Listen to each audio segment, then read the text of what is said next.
Hello my dear family members, welcome back to our channel Ratna Competitive Exams Library. This is Ratna. So ఈ రోజు వీడియోలో మనము APPSC group 2 కి సంబంధించి history మొత్తం నుంచి మనకి సిలబస్ లోని ప్రతి అంశాన్ని ప్రతి టాపిక్ ని కవర్ చేస్తూ ఒక మోడల్ పేపర్ ని అయితే 30 బిట్స్ ని అయితే చూసుకుందాము. సో ఎగ్జామ్ కి వెళ్ళే ముందు ఇవి మీకు చాలా యూస్ఫుల్ గా ఉంటాయి. అండ్ మన ఛానల్లో ఇలానే మోడల్ పేపర్స్ చేస్తున్నాను, ప్రాక్టీస్ బిట్స్ వీడియోస్ చేస్తున్నాను, and topic wise bits videos కూడా చేస్తున్నాను, అన్ని సబ్జెక్ట్స్ కూడా చేస్తున్నానమ్మా. అండ్ క్విక్ రివిజన్ వీడియోస్ కావాలి అంటే ఖచ్చితంగా కామెంట్ చేయండి. ఇన్ కేస్ ఈ వీడియో మీరు లేట్గా చూసారనుకోండి, అప్పటికి క్విక్ రివిజన్ వీడియోస్ కూడా కంప్లీట్ అయిపోతాయి. ఆల్రెడీ స్టార్ట్ చేశాను అవి చేయడం కూడాను. సో క్విక్ రివిజన్ అంటే ఏంటంటే ఒక సబ్జెక్ట్ మొత్తం ఒక వీడియో రూపంలో మీకు ఎగ్జామ్కి వెళ్లే ముందు ఆ ఒక్క వీడియో చూసుకుంటే మ్యాక్సిమం బిట్స్ అన్ని కవర్ అయిపోయే విధంగా అయితే వీడియోస్ తయారు చేయడం. సో ఆ వీడియోస్ కావాలంటే ఖచ్చితంగా కామెంట్ సెక్షన్లో మెన్షన్ చేయండి. అండ్ మన ఛానల్లో అన్ని వీడియోస్ ఎటువంటి యాప్స్ లేకుండా ఫ్రీగా చేస్తున్నాను. సో ఖచ్చితంగా మన ఛానల్కి మీ అందరు సపోర్ట్ ఇవ్వండి. మీరు ఎంతగా సపోర్ట్ చేస్తే అన్ని ఎక్కువ వీడియోస్ అయితే నేను చేస్తాను. సో వీడియోస్ నచ్చినట్లయితే లైక్స్ చేస్తూ ఉండండి. మన ఛానల్లోని వీడియోస్ని ఫాలో అవ్వడం కోసం ఛానల్ని సబ్స్క్రైబ్ చేసుకోండి. వీలైతే మీ ఫ్రెండ్స్లో ఒకరిద్దరికి వీడియోస్ని షేర్ కూడా చేయండి. అండ్ మీకు ఇంకా ఎటువంటి వీడియోస్ కావాలన్నా సరే ఖచ్చితంగా కామెంట్ సెక్షన్లో మెన్షన్ చేయండి. ఇంతవరకు నేను చేసిన వీడియోస్ ప్లేలిస్ట్ల రూపంలో ఈ వీడియో డిస్క్రిప్షన్లో లింక్స్ ప్రొవైడ్ చేస్తున్నాను. So 5 links and 6 links provide చేస్తున్నాను. మనకి ప్రిలిమ్స్కి సంబంధించి 5 సబ్జెక్ట్స్ కదా. సో 5 సబ్జెక్ట్స్ ప్లస్ ఇంకా టోటల్గా సంబంధించి టోటల్గా అయితే ఒక 6 ప్లేలిస్ట్లు అయితే క్రియేట్ చేసి వీడియో టైటిల్ మీద మీరు క్లిక్ చేసినట్లయితే డిస్క్రిప్షన్ అనేది ఓపెన్ అవుతుంది. సో చక్కగా అన్ని వీడియోస్ చూసుకోండి. సో ఇంకెందుకు ఆలస్యం, మరి ఫస్ట్ క్వశ్చన్ అయితే మనం చూసేద్దాము. ఫస్ట్ క్వశ్చన్ మనం చూసుకున్నట్లయితే, కనౌజ్ను పాలించిన హర్షవర్ధనుడి కాలంలో భారత్కి వచ్చి తూర్పు చాళుక్యులను పల్లవ రాజులను సందర్శించిన చైనా యాత్రికుడు ఎవరు? First one Alberuni, second one Fahien, third one Hiuen Tsang, fourth one Megasthenes. So సరైన సమాధానం కామెంట్ చేసేయండి. కామెంట్ చేయండి అని నేను ఎందుకు అంటున్నాను అంటే మీకు ఒక అవగాహన వస్తుంది, ఇది ఒక ఎగ్జామ్లా కూడా మీకు యూజ్ఫుల్గా ఉంటుంది అనే ఉద్దేశంతో కామెంట్ చేయమంటున్నాను. సో మీ మైండ్ సెట్ ఆలోచించే విధంగా ఉందనుకోండి, నేను ఆన్సర్ చెప్పేటప్పుడు మీకు అది గుర్తుంటుంది. ఓకేనా?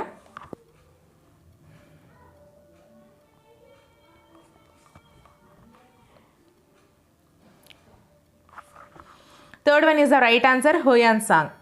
కనౌజ్ను పాలించిన హర్షవర్ధనుడి కాలంలో భారత్కి వచ్చి తూర్పు చాళుక్యులను పల్లవరాజులను సందర్శించిన చైనా యాత్రికుడు ఎవరు అంటే హ్యూయాన్ సాంగ్ అండి. దీని గురించి క్విక్ రివిజన్ వీడియో కూడా ఆల్రెడీ చేశాను, అది అప్లోడ్ చేస్తాను తర్వాత. సో నెక్స్ట్ క్వశ్చన్, క్రింది వాటిని జతపరచండి. ఏ తీర్థంకర, బి నిగ్రంథులు, సి కేవలి, ఫోర్త్ వన్ జినా. సో రైట్ సైడ్ చూసుకుంటే ఫస్ట్ వన్ విజేత, సెకండ్ వన్ అత్యున్నత జ్ఞానాన్ని పొందినవాడు, థర్డ్ వన్ ప్రాపంచిక సుఖాలను త్యజించిన వారు, ఫోర్త్ వన్ మార్గమును చూపువారు. So options first one A3 B4 C2 D1, second one A4 B3 C2 D1, third one A4 B3 C1 D2, fourth one A3 B4 C1 D2. So సరైన సమాధానం comment చేసేయండి.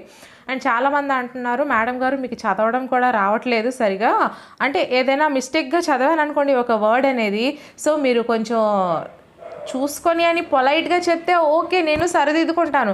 But చాలామంది నవ్వుతూ మరీ వల్గర్గా అయితే పెడుతున్నారు. సో వాళ్ళందరికీ నేను ఒకటి చెప్తున్నాను ఏంటంటే, నేనైతే టెట్ అండ్ డిఎస్సి స్టూడెంట్నండి. నేను కూడా ఒక హోమ్ మేకర్, నేను ఒక అంటే మ్యారీడ్ గర్ల్ని.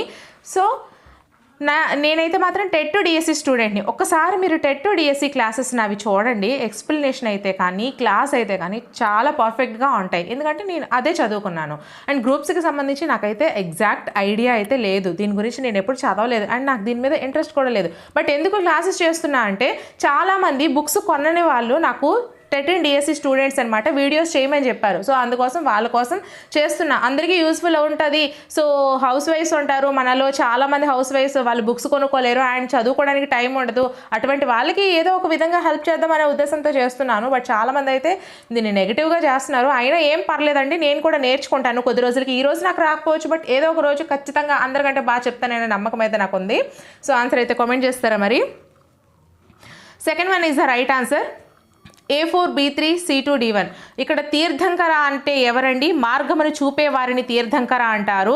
అలాగే నిగ్రంథులు అంటే ఎవరు అంటే ప్రాపంచిక సుఖాలను త్యజించిన వారిని నిగ్రంథులు అంటారు. ప్రాపంచిక సుఖాలను త్యజించిన వారు ఎవరమ్మా? నిగ్రంథులు. అలాగే మార్గమును చూపువారు తీర్థంకరులు. అలాగే కేవలి అంటే ఎవరు? ఇక్కడ చూడండి, అత్యున్నత జ్ఞానాన్ని పొందిన వాడిని కేవలి అంటారు. అత్యున్నత జ్ఞానాన్ని పొందిన వారు ఎవరు? కేవలి. అలాగే జినా అంటే ఎవరు? విజేత. విజేతలను జినా అంటారు. జినా అంటే విజేతలని అర్థము. Next question, third one, Sindhu నాగరికతలో అన్ని నగరాల్లో భూగర్భ నీటి వ్యవస్థ ఉండగా ఒక నగరానికి మాత్రం లేదు, ఆ నగరం ఏది? First one Amri, second one Banawali, third one Kalibangan, fourth one Ropar. So సరైన సమాధానం కామెంట్ చేసేయండి.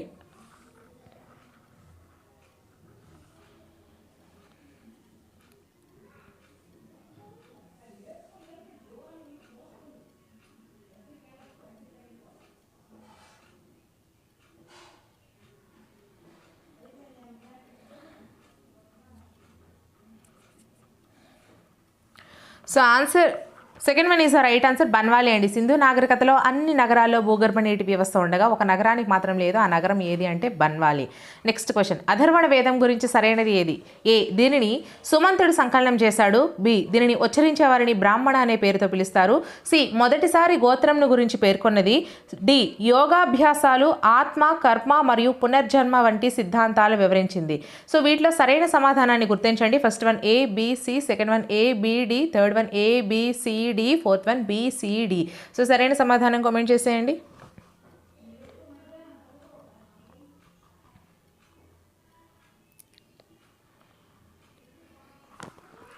Third one is the right answer. ఈ 4 కూడా మనకి కరెక్ట్ అయినవే, ఏబిసిడి. సో అధర్వణ వేదం అంటే ఏంటి? దీనిని ఎవరు సంకలనం చేశారు? సుమంతుడు. అధర్వణ వేదాన్ని ఎవరు సంకలనం చేశారు? సుమంతుడు సంకలనం చేశారండి. అలాగే ఈ అధర్వణ వేదాన్ని ఉచ్చరించే వారిని బ్రాహ్మణ అనే పేరుతో పిలుస్తారు. బ్రాహ్మణ అనే పేరుతో ఎవరిని పిలుస్తారు? అధర్వణ వేదం గురించి ఉచ్చరించే వారిని. అలాగే మొదటిసారి గోత్రంను గురించి పేర్కొన్నది ఏది అంటే అధర్వణ వేదము. యోగాభ్యాసాలు ఆత్మ, కర్మ మరియు పునర్జన్మ వంటి సిద్ధాంతాలను వివరించింది ఏది అంటే అథర్వణ వేదము. ఓకేనా? సో నెక్స్ట్ క్వశ్చన్, 4వ బౌద్ధ సంగీతి గురించి క్రింది వాటిలో సరైనది ఏది? ఏ, ఇది కుందలవనంలో కనిష్కుడు జరిపించాడు. బి, 4వ బౌద్ధ సంగీతికి అధ్యక్షుడు వసుమిత్రుడు. సి, 4వ బౌద్ధ సంగీతిలో వసుమిత్రుడు మహావిభాస శాస్త్రంను రచించాడు. డి, 4వ బౌద్ధ సంగీతి నాటికి బౌద్ధ మతం 18 శాఖలను ప్రధానంగా 2 శాఖలుగా మార్చారు. వీటిలో సరైన సమాధానం గుర్తించండి. First one A B, second one B C, third one A B C, fourth one A B C D. So సరైన సమాధానం కామెంట్ చేసేయండి.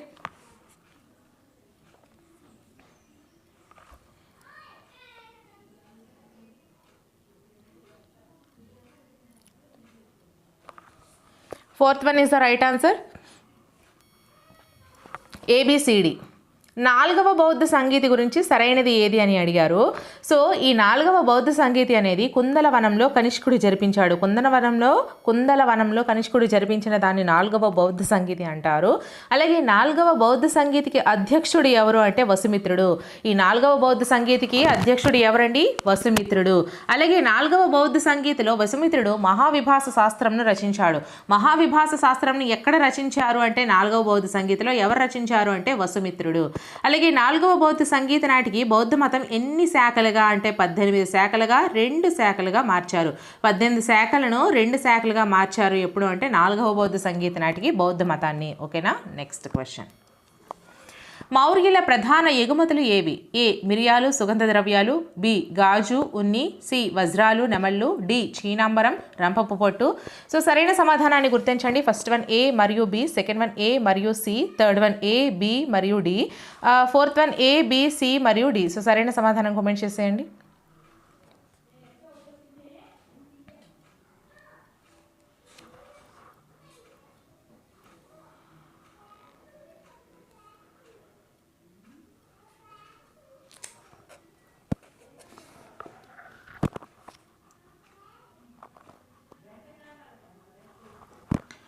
Second one is the right answer అమ్మా. ఏ మరియు సి ప్రధాన ఎగుమతులు మిరియాలు, సుగంధ ద్రవ్యాలు, వజ్రాలు, నెమళ్ళు. మౌర్యుల యొక్క ప్రధాన ఎగుమతులు ఏంటంటే మిరియాలు, సుగంధ ద్రవ్యాలు, వజ్రాలు, నెమళ్ళు. ఈ 4 కూడా మౌర్యుల యొక్క ప్రధాన ఎగుమతులు. నెక్స్ట్ క్వశ్చన్, 2వ చంద్రగుప్తుడికి సంబంధించి సరికానిది ఏది? ఫస్ట్ వన్ విక్రమాదిత్య, దేవగుప్తుడు, సింహ విక్రమ అనే బిరుదులు కలవు. సెకండ్ వన్ ఇతని ఆస్థానంలో నవరత్నములు అనబడే 9 మంది కన్నడ కవులు ఉండేవాళ్ళు. థర్డ్ వన్ ఉజ్జయినిలో మహాకాళి దేవాలయాన్ని ఇతను నిర్మించాడు. ఫోర్త్ వన్ ఇతని యొక్క ఆస్థానాన్ని చైనా యాత్రికుడు ఫాహియాన్ సందర్శించాడు. సో సరైన సమాధానం కామెంట్ చేసేయండి.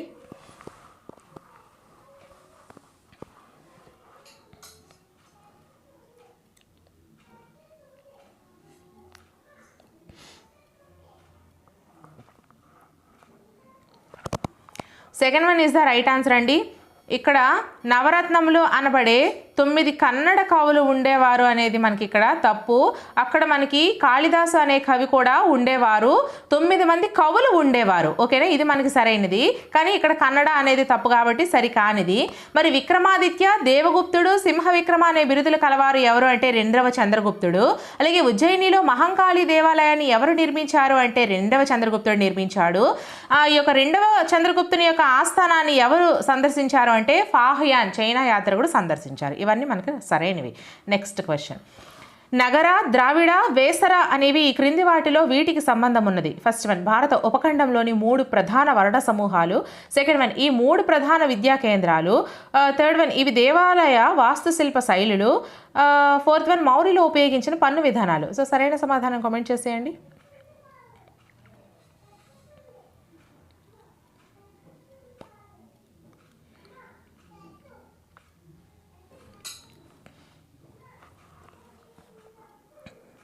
Third one is the right answer. ఇవి దేవాలయ వాస్తుశిల్ప శైలులు అండి. నగర, ద్రావిడ, వేసర ఈ 3 కూడా ఏంటి అంటే దేవాలయం యొక్క వాస్తుశిల్ప శైలులు. Next question. హర్షవర్ధనుడి బిరుదులు ఏంటి? ఫస్ట్ వన్ 3వ అశోకుడు, second one Shiladitya, third one Parama Bhattaraka, fourth one పైవన్నీ. సో సరైన సమాధానాన్ని కామెంట్ చేసేయండి.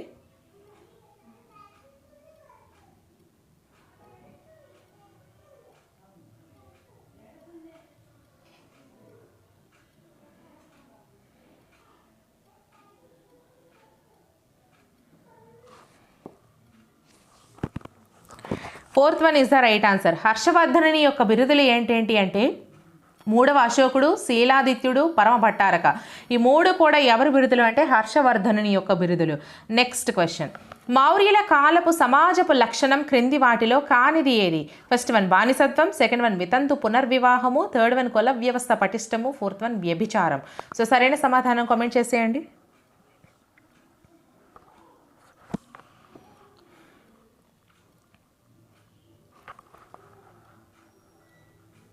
Second one is the right answer. మౌర్యుల కాలపు సమాజ లక్షణం కానిది వచ్చేసరికి వితంతు పునర్వివాహం. మరియు ఆ మౌర్యుల కాలపు సమాజపు యొక్క లక్షణాలు ఏంటేంటి? బానిసత్వము, కుల వ్యవస్థ పటిష్టము, వ్యభిచారము. ఈ 3 కూడా మౌర్యుల కాలం యొక్క సమాజపు లక్షణాలు. Next question. చోళుల కాలం నాటి ముఖ్యమైన పన్నుల్లో సరైన దాన్ని గుర్తించండి. ఏ తట్టార్ పాట్టం స్వర్ణకారులపై పన్ను, బి అంగాడి పట్టం సంతలపైన పన్ను, సి తరై ఇరై మగ్గంపై పన్ను. వీటిలో సరైన సమాధానాన్ని గుర్తించండి. ఫస్ట్ వన్ ఏ మాత్రమే, సెకండ్ వన్ బి మాత్రమే, థర్డ్ వన్ సి మాత్రమే, fourth one A B C. So సరైన సమాధానం కామెంట్ చేసేయండి.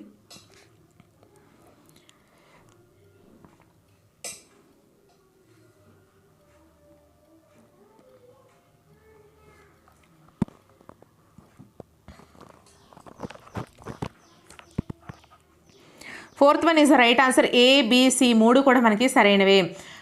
చోళుల కాలం నాటి ముఖ్యమైన పన్నుల్లో సరైనది ఏంటి అంటే ఏ తట్టార్ పాట్టం స్వర్ణకారులపై పన్ను అంటారు, అంగాడి పట్టం సంతలపైన పన్ను అంటారు, తరై ఇరై మగ్గం పైన పన్ను అంటారు. చూడండి, తట్టార్ పాట్టం అంటే స్వర్ణకారులపై పన్ను, అంగాడి పట్టం అంటే సంతలపైన పన్ను, తరై ఇరై అంటే మగ్గం పైన పన్ను. ఓకేనా. So next question. ఢిల్లీ సుల్తాన్ రాజవంశాల పరిపాలనను అవరోహణ క్రమంలో అమర్చండి. ఏ లోడి వంశం, బి సయ్యద్ వంశం, సి తుగ్లక్ వంశం, డి ఖిల్జీ వంశం. సో సరైన సమాధానాన్ని గుర్తించండి. First one DCBA, second one ABCD, third one CDAB, fourth one ADCB. So సరైన సమాధానం కామెంట్ చేసేయండి. అవరోహణ అంటే పెద్ద నుంచి చిన్న, ఆరోహణ అంటే చిన్న నుంచి పెద్ద. అంటే ఫస్ట్ నుంచి లాస్ట్ అనేదాన్ని ఆరోహణ అంటారు, లాస్ట్ నుంచి ఫస్ట్కి వచ్చేదాన్ని అవరోహణం అంటారు. ఓకేనా.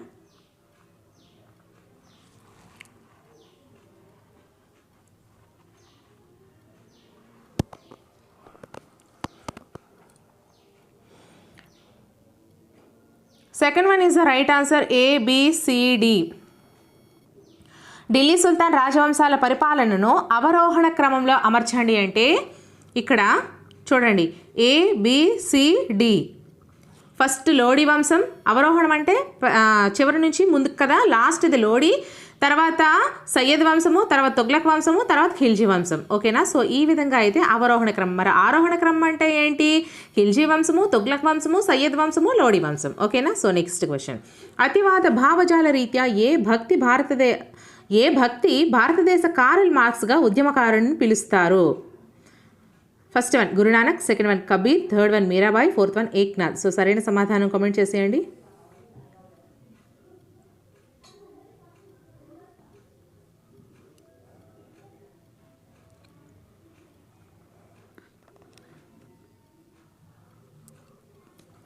Second one is the right answer. భారతదేశ కారల్ మార్క్స్గా ఎవరిని పిలుస్తారు అంటే కబీర్ని పిలుస్తారు. ఓకేనా? నెక్స్ట్ క్వశ్చన్, దక్షిణ భారతదేశంలో సూఫీ ఉద్యమాన్ని సయ్యద్ మహమ్మద్ గీసుదరాజ్ ఈయన ఉర్దూలో రచించిన మొదటి గ్రంథం ఏది? ఫస్ట్ వన్ వలదిన్ రిసాలత్, second one Adi Granth, third one Miraj ul Ashiqin, fourth one పైవన్నీ. సో సరైన సమాధానం కామెంట్ చేసేయండి.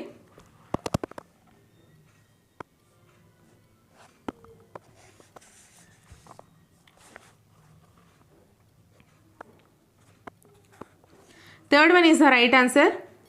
మిరాజ్ ఉల్ హష్కినీ. దక్షిణ భారతదేశంలో సూఫీ ఉద్యమాన్ని సయ్యద్ మహమ్మద్ గీసుదరాజ్ రచించినటువంటి మొదటి గ్రంథం మీరాజ్ ఉల్ హష్కినీ. ఇది ఎందులో ఉంది? ఉర్దూలో రచించారు. ఏంటది? మీరాజ్ ఉల్ హష్కినీ. ఎవరు రచించారు?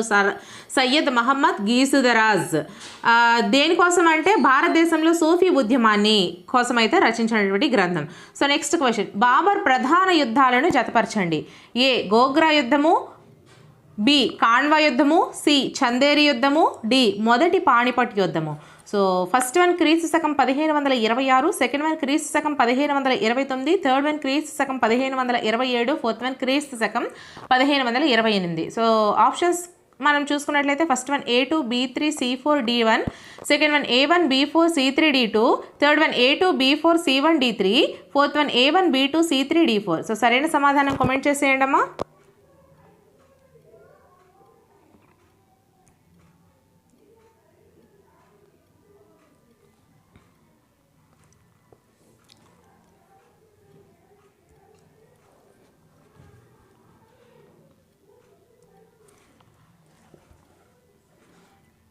First one is the right answer అమ్మా. A2, B3, C4, D1. Gogra యుద్ధము క్రీస్తు శకం 1529. గోగ్రా యుద్ధము క్రీస్తు శకం 1529. కాన్వా యుద్ధము వచ్చేసరికి 1527. కాన్వా యుద్ధము క్రీస్తు శకం 1527.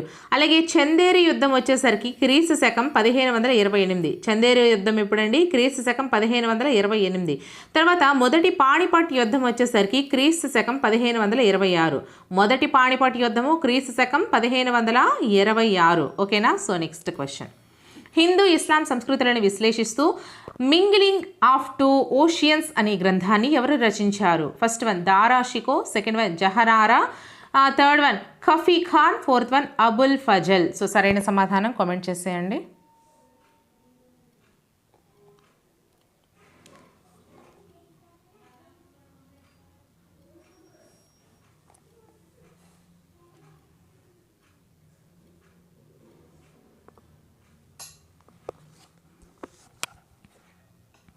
First one is the right answer. Dara Shikoh హిందూ ఇస్లాం సంస్కృతులను విశ్లేషిస్తూ మింగ్లింగ్ ఆఫ్ టూ ఓషియన్స్ అనే గ్రంథాన్ని ఎవరు రచించారు అంటే దారా షికో రచించారు.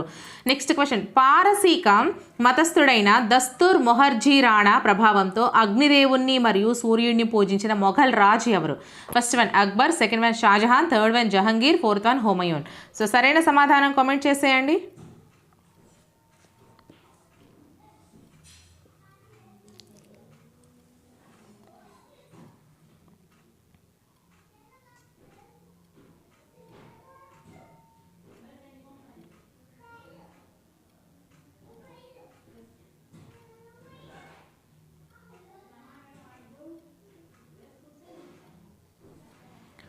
So first one is the right answer Akbar. పారసీక మతస్థుడైనటువంటి దస్తూరి మహర్జీ రాణా ప్రభావంతో అగ్నిదేవుణ్ణి మరియు సూర్యుడిని పూజించినటువంటి మొఘల్ రాజు అక్బర్ అండి. ఓకేనా? సో నెక్స్ట్ క్వశ్చన్, శివాజీ కేంద్ర పరిపాలన గురించి సరైన దాన్ని గుర్తించండి.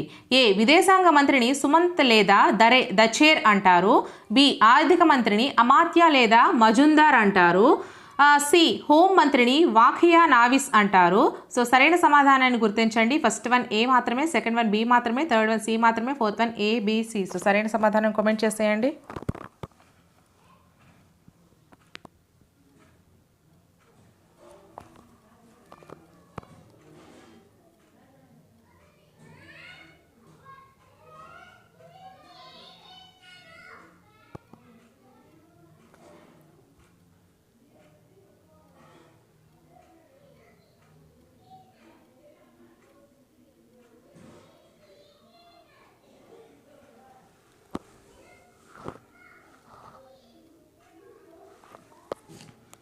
So answer fourth one is the right answer, A B C. విదేశాంగ మంత్రిని సుమంత్ లేదా దచేర్ అంటారు. శివాజీ కేంద్ర పరిపాలన గురించి చూడండి. శివాజీ యొక్క కేంద్ర పరిపాలనా భాగంలో విదేశాంగ మంత్రిని సుమంత్ లేదా దచేర్ అంటారు. ఆర్థిక మంత్రిని అమాత్య లేదా మజుందార్ అంటారు.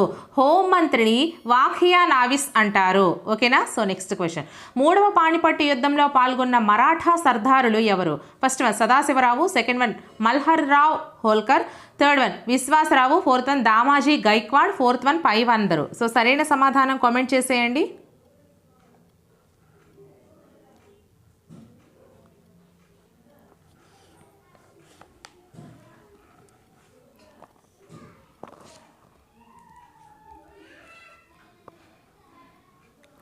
Fourth one is the right answer, పై వారందరూ. మూడవ పానిపట్టు యుద్ధంలో పాల్గొన్న మరాఠా సర్దారులు ఎవరండి? సదాశివరావు, మల్హర్ రావు హోల్కరు, విశ్వాసరావు, దామాజీ గైక్వాడ్. వీళ్ళందరూ కూడా మూడవ పానిపట్టు యుద్ధంలో పాల్గొన్నటువంటి మరాఠా సర్దారులు. నెక్స్ట్ క్వశ్చన్, అక్బర్ కాలంలో 10 సాల్ విధానం గురించి సరైన దాన్ని గుర్తించండి. ఏ అక్బర్ జాగీర్ల పద్ధతిని రద్దు చేసి దివాన్ ఈ ఆష్రాఫ్గా రాజా తోడర్మల్ను నియమించుకున్నాడు. బి భూమిని సక్రమంగా సర్వే చేయించి ఉత్పత్తి మరియు ధరలు 10 సంవత్సరాల సగటు ఆధారంగా శిస్తు వసూలు చేశాడు. సి భూమిని భూసారాన్ని బట్టి వర్గీకరించారు. ఫస్ట్ వన్ ఏ మాత్రమే, సెకండ్ వన్ బి మాత్రమే, third one A B C, fourth one B మరియు ఏ. సో సరైన సమాధానం కామెంట్ చేసేయండి.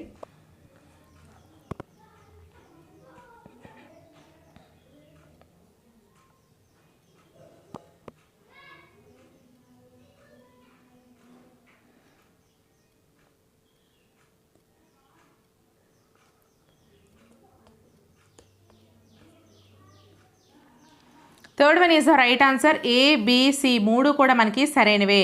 అక్బర్ జాగీర్ల పద్ధతిని రద్దు చేసి దివాన్ ఈ అష్రాఫ్గా రాజా తోడర్మల్ను నియమించుకున్నాడు. చూడండి, అక్బర్ కాలంలో ఉంటే 10 సాల్ విధానం గురించి సరైనవి మనం ఇప్పుడు చూసుకుంటున్నాం. జాగీర్ల పద్ధతిని రద్దు చేసి దివాన్ ఈ అష్రాఫ్గా ఎవరిని నియమించుకున్నారు అంటే రాజా తోడర్మల్ను నియమించుకున్నారు. అలాగే భూమిని సక్రమంగా సర్వే చేయించి ఉత్పత్తి మరియు ధరలు 10 సంవత్సరాల సగటు ఆధారంగా శిస్తు వసూలు చేసేవారు. అలాగే భూమి సారాన్ని బట్టి వర్గీకరించేవారు. భూమి యొక్క సారాన్ని బట్టి వర్గీకరించేవారు. ఈ మూడు కూడా మనకి సరైనవి. నెక్స్ట్ క్వశ్చన్, 1857 తిరుగుబాటును జాతీయ తిరుగుబాటు ఏ నేషనల్ రైజింగ్ ఇన్ అభిప్రాయపడింది ఎవరు? First one Nehru and Benjamin Disraeli, second one R C Majumdar, third one V D Savarkar and Karl, fourth one S B Chaudhary. So సరైన సమాధానం కామెంట్ చేసేయండి.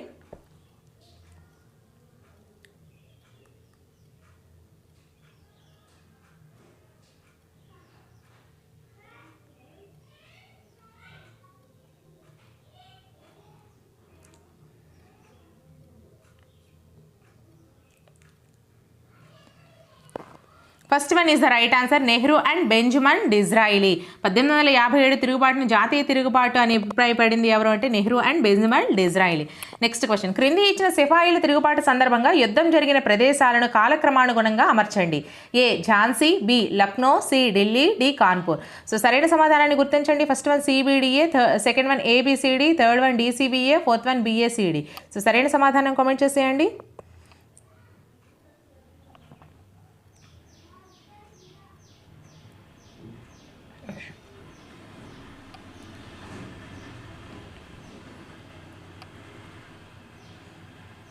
First one is the right answer అమ్మా, సిబిడిఏ. కింద ఇచ్చిన సిపాయిల తిరుగుబాటు సందర్భంగా యుద్ధం జరిగిన ప్రదేశాలు కాలక్రమానుగుణంగా అమర్చండి అంటే ఫస్ట్ వన్ సి అండి ఢిల్లీ, తర్వాత లక్నో, తర్వాత కాన్పూర్, తర్వాత ఝాన్సీ. సిపాయిల తిరుగుబాటు వచ్చేసరికి ఫస్ట్ మనకి ఢిల్లీ, తర్వాత లక్నో, తర్వాత కాన్పూర్, తర్వాత ఝాన్సీ. ఓకేనా? So next question. ప్లాసీ యుద్ధానికి ముఖ్య కారణం లేదా కారణాలు ఏది లేదా ఏవి? ఫస్ట్ వన్, బెంగాల్ సహజ వనరులను స్వాధీనం చేసుకోవాలన్న బ్రిటిష్ వారి కోరిక. సెకండ్ వన్, ఫ్రెంచ్ వారితో బెంగాల్ నవాబులకు గల సంబంధాన్ని విచ్ఛిన్నం చేయడం. థర్డ్ వన్, బెంగాల్లో ఫ్రెంచ్ ప్రాబల్యాన్ని అంతం చేయడం. ఫోర్త్ వన్, పైవన్నీ. సో సరైన సమాధానం కామెంట్ చేసేయండి.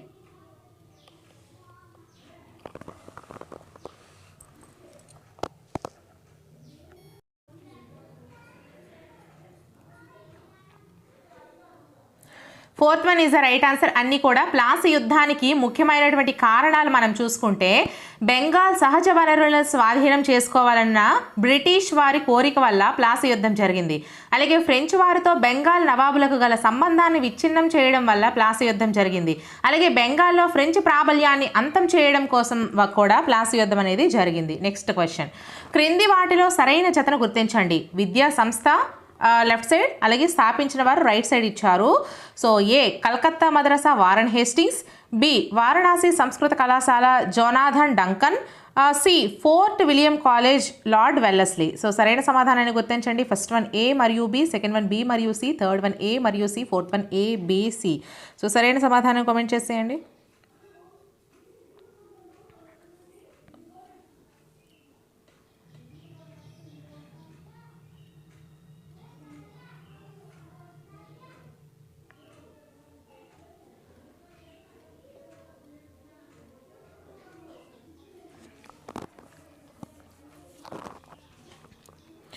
Fourth one is the right answer అమ్మా.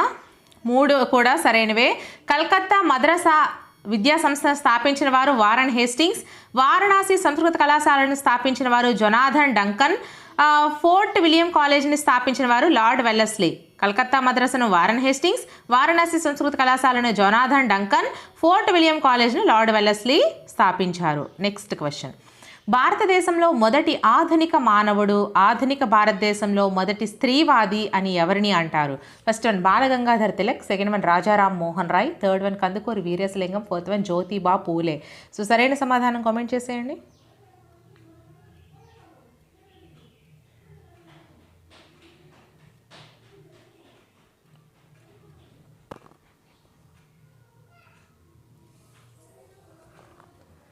Second one is the right answer అమ్మా, రాజారాం మోహన్ రాయ్. భారతదేశంలో మొదటి ఆధునిక మానవుడని ఎవరిని అంటారు? రాజారాం మోహన్ రాయ్ని. ఆధునిక భారతదేశంలో మొదటి స్త్రీవాది అని ఎవరిని అంటారు? రాజారాం మోహన్ రాయ్ని అంటారు. Next question. జతపరచండి అని ఇచ్చాడు. సో లెఫ్ట్ సైడ్ పత్రిక, రైట్ సైడ్ స్థాపకులు. A, Vande Mataram. B, Bharat Mata. C, people. D, Swaraj. So right side first one Ajit Singh, second one Bipin Chandra Pal, third one Aravinda Ghosh, fourth one Lala Lajpat Rai. So options మనం చూసుకుంటే first one A1 B4 C3 D2, second one A3 B4 C1 D2, third one A1 B2 C3 D4, fourth one A3 B1 C4 D2. So సరైన సమాధానం comment చేసేయండి.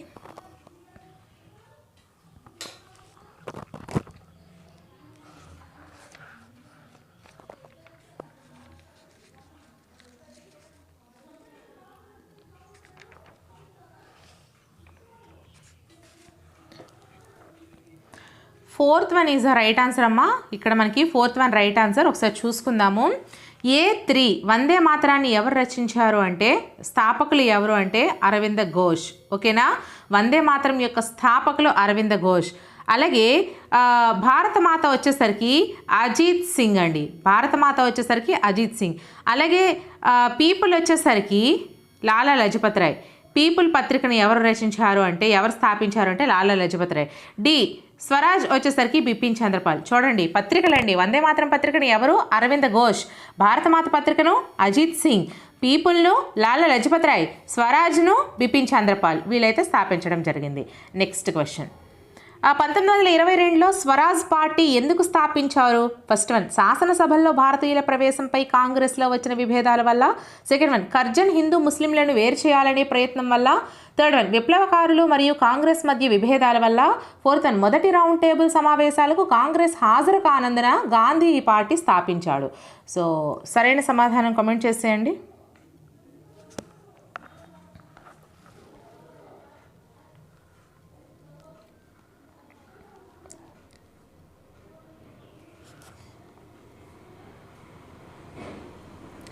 First one is the right answer.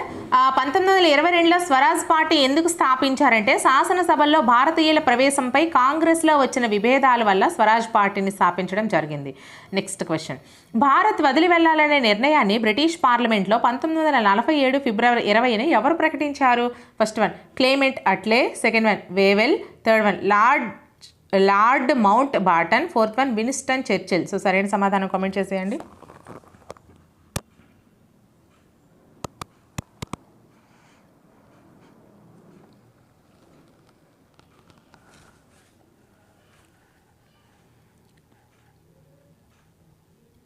First one is the right answer.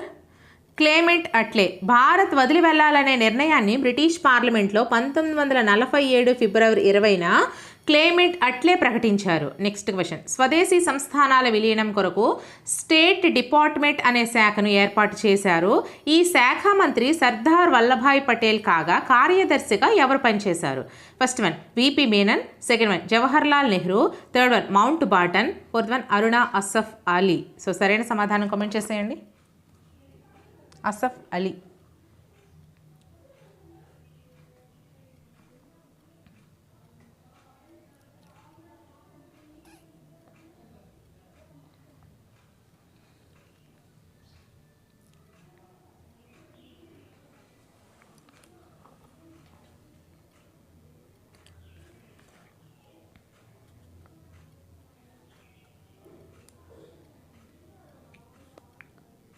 First one is the right answer. V P Menon. స్వదేశీ సంస్థానాల విలీనం కొరకు state department అనే శాఖను ఏర్పాటు చేస్తే ఈ శాఖకు మంత్రి సర్దార్ వల్లభాయ్ పటేల్ కాగా కార్యదర్శిగా విపి మీనన్ అయితే పనిచేశారు. Next question. క్రింది జతలలో సరైనది ఏది? ఫస్ట్ వన్ హార్డింగ్ 1 నరబలుల నిషేధ చట్టం 1846, సెకండ్ వన్ డల్హౌసీ మత వివక్షత నిర్మూలన చట్టం 1856, థర్డ్ వన్ విలియం బెంటిక్ సతీ నిషేధన చట్టం 1829, ఫోర్త్ వన్ పైవన్నీ సరైనవి. సో సరైన సమాధానం కామెంట్ చేసేయండి. అండ్ మన ఛానల్ని ఇంకెవరైనా సబ్స్క్రైబ్ చేసుకోకపోతే సబ్స్క్రైబ్ చేసుకోండి. వీడియోస్ నచ్చినట్లయితే ఖచ్చితంగా లైక్ చేస్తూ ఉండండి. మన ఛానల్లోని వీడియోస్ని వీలైతే మీ ఫ్రెండ్స్లో ఒకరిద్దరికి షేర్ కూడా చేయండి. అండ్ నేను ఇంతవరకు చేసిన వీడియోస్ అన్నీ కూడా ప్లేలిస్ట్ల రూపంలో ఈ వీడియో డిస్క్రిప్షన్లో లింక్స్ ప్రొవైడ్ చేస్తున్నాను. సో చక్కగా చూసుకోండి. మీకు కావాలి అనుకున్న వీడియోస్ అన్నీ కూడా కామెంట్ సెక్షన్లో మెన్షన్ చేయండి. అండ్ మీకు ఈ వీడియోస్ యూజ్ అవుతున్నాయంటే యూజ్ అవుతున్నాయి మేడం మీరు కంటిన్యూ చేయండి అని కూడా మెసేజ్ చేయండి. సో అలా అయితే నాకు ఇంకా ఎంకరేజ్ చేసిన వాళ్ళు అవుతారు. సో ఆన్సర్ కామెంట్ చేస్తారా మరి? Fourth one is the right answer. అన్నీ సరైనవే. హార్డింగ్ 1 నరబలుల నిషేధ చట్టం ఎప్పుడమ్మా? 1846. అలాగే డల్హౌసీ మత వివక్షత నిర్మూలన చట్టం 1856. విలియం బెంటిక్ సతీ నిషేధన చట్టం 1829. ఈ మూడు కూడా మనకి సరైనవే. సో గైస్ ఈ వీడియో అయితే ఇక్కడితో కంప్లీట్ అయిపోయింది. సో నెక్స్ట్ వీడియోతో మళ్ళీ కలుద్దాం. ఈ వీడియోని ఒక చిన్న లైక్ చేసేయండి. మన ఛానల్ని సబ్స్క్రైబ్ చేసుకోండి. Until then bye friends.